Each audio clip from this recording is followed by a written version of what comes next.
Recently, a group of educators got together to discuss one of the major issues in this year's election, the state of our education.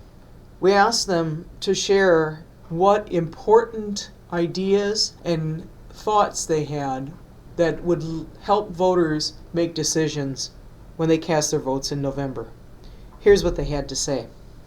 What I'd like to talk to voters about is this cockamamie notion that is being pushed the past few years that accuses educators and school boards of indoctrinating students and pushing a liberal agenda that undercuts the values parents teach their children in the home.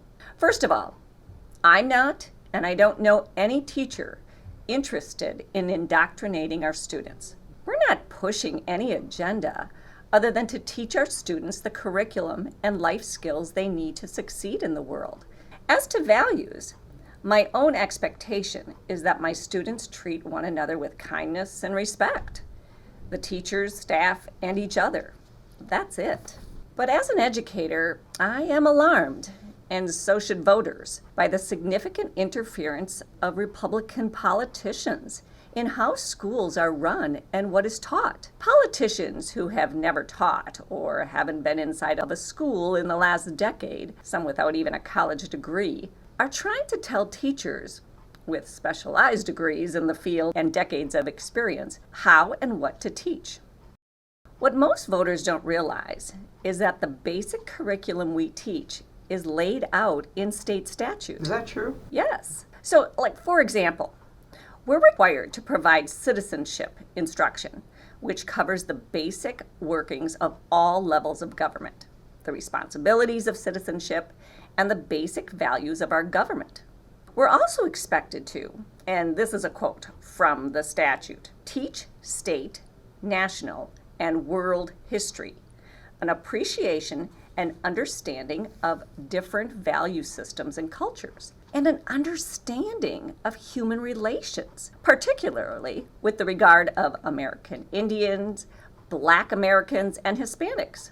In addition, we are to teach students, quote, the skills needed to cope with social change. Wow. But just last spring, the GOP legislators attempted to pass multiple bills which completely contradicted those educational goals, some of which have been part of Wisconsin's educational system for more than 50 years.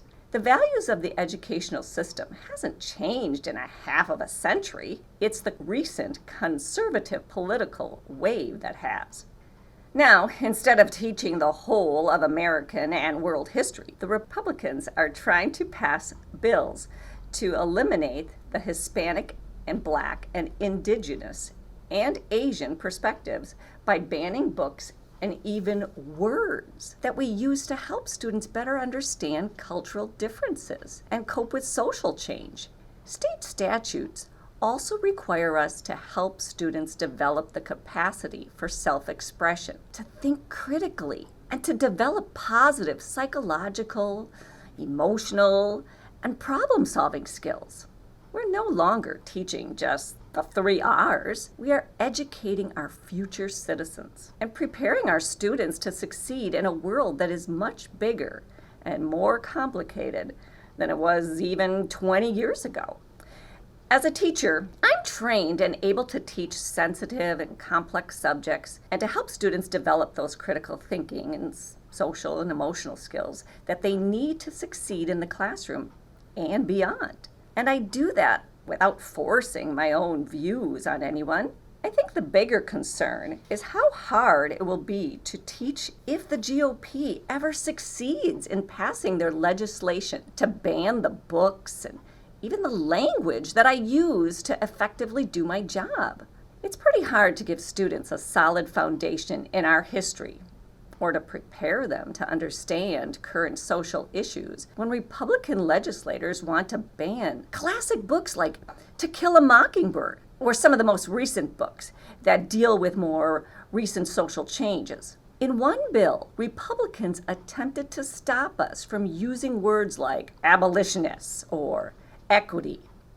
Tell me, how can I teach about the Civil War without using the word abolitionist or even the Equal Rights Amendment without using the word equity, or about Nazi Germany or the Ku Klux Klan without using the word white supremacy?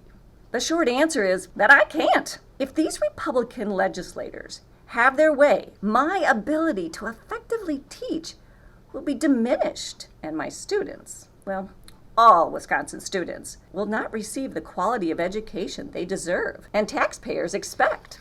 Thankfully, we currently have a Democratic leader who vetoed the harmful bill that actually made it to his desk.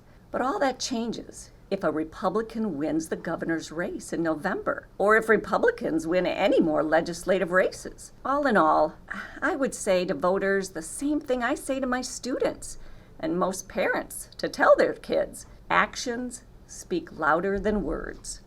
While Republicans try to starve our public schools, micromanage our educators, and risk leaving our students ill-prepared to take their place as our future leaders, Democrats continue to advocate for increased investment in our schools and in our students. Our kids, our communities, and in my opinion, democracy as a whole, are at risk by the Republicans' relentless assault on public education. I encourage every voter to remember that when they cast their vote. Well, you certainly have schooled me.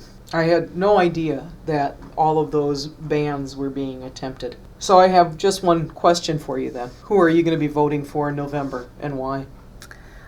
I'll be voting for Democrats because they trust educators.